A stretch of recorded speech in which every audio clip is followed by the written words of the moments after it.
Welcome back to Brown Dot Garage, everybody. For video number 2, we're going over essential power tools and hand tools every dad and weekend warrior should have in their garage. Now, keep in mind, you don't need a shop full of expensive tools. You just need the right ones to handle your DIY projects, those random fixes, and everyday work that you're going to do out of your garage. All right, now let's get to it. All right, guys, so let's talk about everyday power tools that essentially you need to complete 90 to 95% of your DIY projects, whether you're a weekend warrior or you're a dad building a bookcase or a bed frame for your brand new baby. The first two things that I would invest in are a hammer drill slash driver and a impact drill. Or impact driver, excuse me. Now, I am not sponsored by any of these brands, but these are the first two tools that you're going to need. Now, you use them for different reasons. Let's first talk about the hammer drill driver. You can attach different bits to the chuck right here. You can loosen it, lefty-loosey, righty-tighty, make it tighter, and you can essentially drill holes, attach another bit to drill screws in it. So this is kind of like an all-in-one, and you can invest in just this to begin with. You can also get a impact driver, which if you're screwing in hundreds of, screws, whatever it is, you don't want to swap out between them, this is a tool for you. Now, don't feel like you need to, again, spend thousands of dollars. These usually come in kits with the battery, and you can buy them on sale for a relatively good price. Now, the next tool I would say is your cutting tools, right? The two cutting tools that I would really invest in at first is, one, your circular saw, two, your oscillating tool. Now, the reasons why I would recommend investing in this is because you can only go to Home Depot and Lowe's so many times to ask them to cut wood before you get annoyed at yourself and the employees there. So I would get yourself a saw. And what I really look for on the saw is it lightweight? Is it easy to adjust the measurements, the degrees on here? But this is the one that I've had for over 5 years, and it's worked good for me. The second tool is an oscillating tool. This has saved me so many times. You can cut copper pipe, PVC, nails. You can cut wood. You can get into small crevices with this blade. And I've beat this one up like crazy. Invest in the oscillating tools. This one has 3 speeds. We're not going to go over how to use each of these tools currently, but just be safe with them and always keep your hands away from the blade, obviously. So those are the 4 power tools that I would honestly recommend to begin with. And you can also get them corded and cordless with the battery. The corded tools are honestly cheaper. Like you guys saw in my last video, I did a repair on my first ever drill here. It's an old Black & Decker where you can, adjust the chuck and everything. This will work fine to begin with as well. If you're drilling in small amounts of stuff, you just have to be really careful because this does not have an anti-kickback and you can really break your wrist. So those are the everyday essential power tools that I recommend. Everyday essential hand tools that have really saved me from going out and buying different drill bits, etc. Is this handy tool my wife bought me.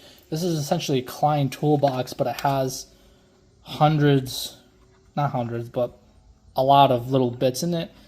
And I have built multiple pieces of furniture and have honestly repaired my computer with this tool. You can find this in different brands, but when your wife gets mad and you get something built quick for the baby, get one of these. This is really going to help save you. And it comes in a nice little case. Now let's talk about measuring hand tools. I would say there's 3 essential. First, your tape measure. Now with the tape measure, I would recommend always buying one with fractions at the bottom, because you're going to be looking up plans on how to build things online. You're going to be looking up videos on YouTube, and they're going to, tell you to measure 4 1/4, and you're going to wonder where it is. That's why you have fractions at the bottoms. We're not going to go over how to use a tape measure, but this gets really helpful. Second measuring tool I would invest in is a heavy duty level.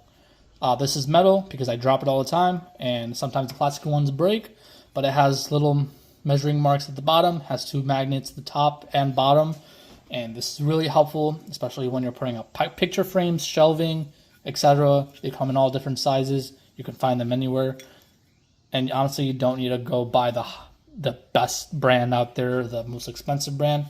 Just find one that works and that's accurate. Speed square. This you're going to be using all the time, whether you're holding it up to wood like this and you're trying to cut a straight line, or you're trying to measure the different angles. A speed square is really helpful. Invest in a heavy duty speed square because you're going to be dropping it all the time. You might accidentally cut it with a saw. I would recommend getting a metal one. And then those are it for measuring devices. Now, if we're getting into everyday hand tools, one thing that I would recommend, so you're not buying a bunch of screwdrivers, is not only the Klein tool, but I would recommend buying a handheld screwdriver, especially with the bits at the bottom. Now, the reason why I like this one is because it has impact bits at the bottom right there that you can put on your drill. And if you need to go inside the house, I just take this and I take my drill and I would go, fix something for my wife. So you can see there, this is a Klein Tools one, and it's really handy because it's also a ratcheting screwdriver. So you can just turn this right here, and when you have it, you can kind of hear that churn. This is my favorite. Let's talk about pliers. So I would get 3 different pliers. Get regular needle nose. These you can buy for $2, $3. Get yourself a pair of electrical pliers for when you're wire stripping, need to cut anything. These come in handy. And then I believe these are called lineman pliers. I've used these a lot. They're really good at cutting nails. And if you buy one at Harbor Freight, especially, you can get a lifetime warranty. And if that middle spot gets damaged, cutting a nail, you can just get a replacement. That's why I like these. And now let's talk about things that you're going to be using all the time, hand tool wise. That's going to be a pry bar and a hammer. Now, hammers get up there in price. Don't buy an expensive one. This one does everything I need. It's just a Husky hammer that I bought. And this as well, a pry bar. You're going to be using this a lot to pry nails, etc. Invest in one of those. Now let's talk about electrical issues.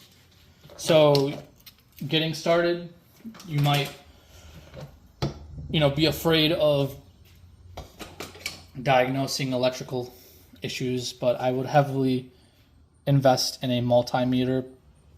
You can actually buy one relatively cheap for $20 to $30. We're not going to go over how to use a multi-tool, but if you need get a reading on your car battery, an outlet. If you need to check if something has current or electricity, this comes in handy so you don't shock yourself. And that's basically it for hand tools.